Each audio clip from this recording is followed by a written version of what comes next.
नमस्कार, जय जोहार। आप देख रहे हैं ट्राइबल एक्सप्रेस और मैं आपके साथ में हरीश सिंह कुसाम। दर पीढ़ी चलने वाली परंपरा को रखा गया बरकरार। भारत में ग्रामीण क्षेत्रों में बसने वाले किसान आज भी अपने पूर्वज एवं दर पीढ़ी से चलने वाली परंपरा, रीति रिवाज और संस्कृति को बचाए रखा है। ऐसे ही बालाघाट जिले में कोहटा गांव में विलुप्त हो रहे गेड़ी त्यौहार को बरकरार रखने के लिए ग्राम पंचायत के सरपंच महोदया संगीता मेरावी के द्वारा विलुप्त हो रही गेड़ी खेल को प्रोत्साहन करने के लिए गांव में बच्चों को गेड़ी का वितरण किया गया, जो एक सराहनीय कदम है। इस अवसर पर सभी ग्रामवासियों का विशेष सहयोग रहा। Bureau report, tribal express.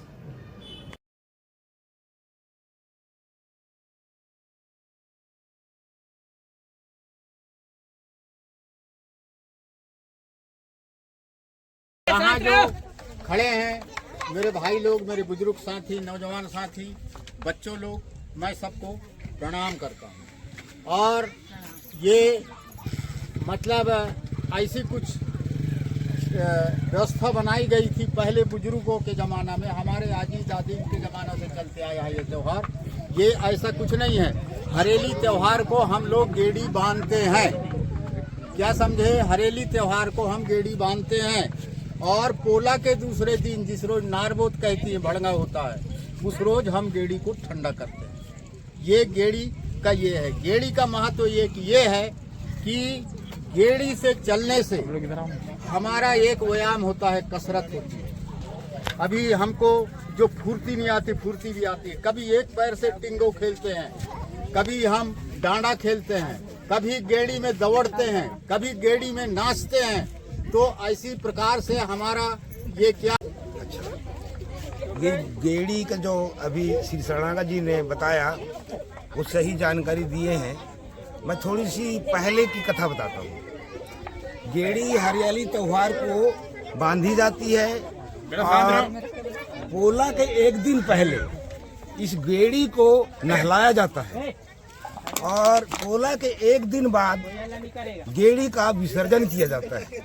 विसर्जन का एक ऐसा पहले से कुछ ऐसा पुराणों में लिखा हुआ है। गोकुल में पूतना राक्षसी गई थी और उसी दिन भगवान को जहर पिलाने गई थी, परंतु भगवान ने उसका जहर पूरा खून से चूस लिया। वह दौड़कर मैदान में जा पड़ी और मर गई। इसका वो अंतिम संस्कार इन्हीं गेड़ियों के द्वारा गोकुलवासियों ने किया था, ऐसा हमारा वेद कहता है। बस भाई इतना कहकर अपना सब विराम। बहुत अच्छी बात है। अभी हमारे जो बुजुर्ग लोगों ने बताया, बहुत सही बात है और वो हकीकत वही बात है। और मेन चीज और थोड़ा सा उसमें मेरे हिसाब से मैं बता रहा हूँ, ये गेड़ी का पहले क्या था, ये बेटा रोड नहीं थी ऐसी पूरी कंप्लीट और बड़े कीचड़ काचड़ से चलना पड़ता था। तो रात को कहीं जाना है, कुछ करना है, तो उस समय में बुजुर्गों ने एक प्लान बनाया कि यार अब कैसे किया जाए। तो एक ये गेड़ी का उपाय निकाले थे ताकि पाँव ना भरे और कीचड़ में आदमी आराम से चल करके कहीं भी चला जाता था रात में और रात में आ जाए। और रात में फिर डर ये रहता था सांप बिच्छू का भी, तो सांप बिच्छू से भी काफ़ी इनसे मतलब आराम है। तो ये भी एक महत्व है, बहुत अच्छी बात है। और सियानों ने जो बताए बहुत अच्छी बात है। और हम तो ये कहेंगे कि हमारे गाँव के सरपंच महोदय द्वारा ये पहल चलाया गया है, हम उनको बहुत बहुत धन्यवाद देंगे। और इतने कह के शब्दों को विराम। धन्यवाद। सर जी आप कुछ बताएंगे तो सब। गेड़ी के ऊपर हमारे सम्मानीय लोगों ने प्रकाश डाला है। पुराने समय में हरियाली के दिन गेड़ी बांधने का विशेष महत्व ये भी था कि उस समय गांव में जो गलियां हैं कीचड़ से सनी हुई रहती थी। रात्रि के दिन भर लोग अपने खेती बाड़ी में कामकाज करते थे। कोई आवश्यक चर्चा करनी है, मिलना है, तो शाम के समय एक दूसरे के घर आना जाना होता था। जाने आने में कीचड़ से सुरक्षित रूप से अपन आए जाएं, इसलिए एक विकल्प के रूप में गेड़ी बनाने की परंपरा शुरू हुई। गेड़ी के द्वारा लोग सुरक्षित अच्छे से एक दूसरे के यहाँ आना जाना। पुराने समय में श्रावण के महीने में विशेष करके भजन कीर्तन रामायण प्रतिदिन होता था। गांव के प्रबुद्ध लोग उसमें विशेष करके जाते थे और रात्रि के समय जाने आने के लिए साधन बहुत अच्छा काम में लाया जाता था। और आज तो चूंकि रोड अच्छी बन गई है, आने जाने का साधन अच्छा हो गया है। विडम्बना यह है इसके बाद भी लोग रात्रि को भजन कीर्तन के लिए कोई निकलते नहीं हैं।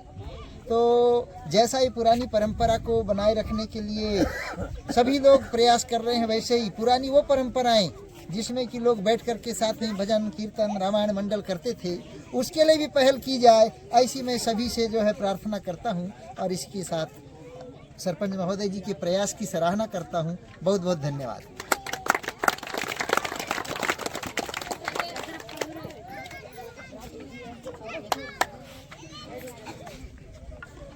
ग्राम पंचायत कोहका में हरियाली त्यौहार के उपलक्ष्य में आप सभी यहाँ उपस्थित हुए। हमारे सम्मानीय बुजुर्गगण, हमारे बीच पटेल साहब, हमारे गांव के सम्मानीय परम जो हमें सुख दुख में साथ देते हैं, आप सभी एवं साथ में यहाँ उपस्थित हमारे बालक बालिकाएं जो यहाँ उपस्थित हैं, आप सभी को हरियाली त्यौहार की हार्दिक हार्दिक शुभकामनाएं। इसके साथ अभी हमारे बीच में बहुत सारी जो बातें बताई गई, उसमें एक बात ये भी बोला गया कि सरपंच महोदय के द्वारा ये पहल चलाया गया है, पर मैं आप सभी से कहना चाहूँगी ये सिर्फ मेरा चलाया हुआ पहल नहीं है, ये आप सबका सहयोग है, आप सभी का पहल है और आगे बढ़ने के लिए एक दूसरे को प्रोत्साहित करते हैं। और मैं चाहूँगी कि जो ये हमारी दर पीढ़ी चलने वाली जो परंपरा है वो नष्ट ना हो और हम इसको और कितना अच्छा और बेहतर बना सकते हैं, इसके लिए आप सभी का सहयोग चाहिए। इसी के साथ पुनः आप सभी को हरियाली त्यौहार की हार्दिक शुभकामनाएं।